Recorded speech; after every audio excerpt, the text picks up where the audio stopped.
శాశ్వతంగా నలుపెక్కడానికి ఒక మంచి చిట్కా చెప్తున్నా వినండి. ఇది ఆయుర్వేదం పుస్తకంలో ఉన్నది.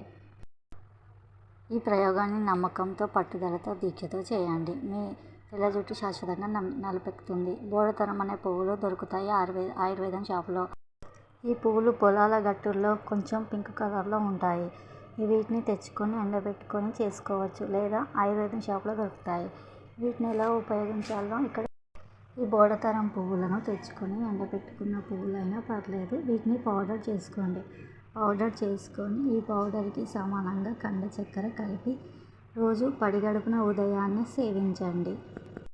వీటితో పాటు ఉసిరికాయ, తానికాయ, కరక్కాయ నైట్ పూట నీటిలో నానవేసుకొని పొద్దున ఆ వాటర్ని కొంచెం వేడి చేసుకొని జుట్టుకు అప్లై చేసుకోండి. అలా జుట్టు మెనలిన్ అనేది ఉత్పత్తి అయ్యి జుట్టు నల్లగా మారుతుంది. అలాగే వీటిని రోజు ఉదయాన్నే పడిగడుపున తేనెతో కానీ, కండ చక్కెరతో కానీ సేవించండి. దీనికి నియమం అనేటివి ఇక్కడ రాసి ఉన్నాయి, చూసుకోండి. తెల్ల జుట్టు నల్లగా కావడానికి ఈ బోడతరం పువ్వులు సేవించేవారు అతి శృంగారాన్ని వదిలిపెట్టాలి. అంటే ఈ యోగం వాడేవారు స్త్రీ పురుషులు అమిత శృంగారాన్ని విడిచిపెట్టాలి. ఆయుర్వేద శాస్త్రంలో చెప్పిన విధంగా చలికాలంలో ప్రతిరోజు ఒకసారి, వర్షాకాలంలో వారానికి ఒకసారి, వేసవి కాలంలో 15 రోజులకు ఒకసారి మాత్రమే ఆరోగ్యవంతులైన వారు శృంగారంలో పాల్గొనాలి.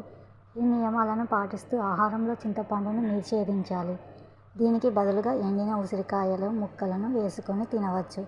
ఇంకా ఆవు పాలు, ఆవు నెయ్యి, ఆవు పెరుగు, ఆవు వెన్న పుష్కలంగా వాడుకోవచ్చు. ఇది వాడిన స్త్రీలతో పురుషుడు సంభోగించినప్పుడు, స్త్రీ పురుషుడితో సంభోగించినప్పుడు జీవితాంతం మర్చిపోని అనుభూతి సొంతమవుతుంది. ఈ విషయాలు నేను చెప్పినవి కాదు, ఆయుర్వేద శాస్త్రవేత్తలు చెప్పినవే మీకు చెప్తున్నాను. ఇది పాటించి మీ తెల్ల జుట్టును శాశ్వతంగా నల్లపెక్కేలాగా చేసుకోండి.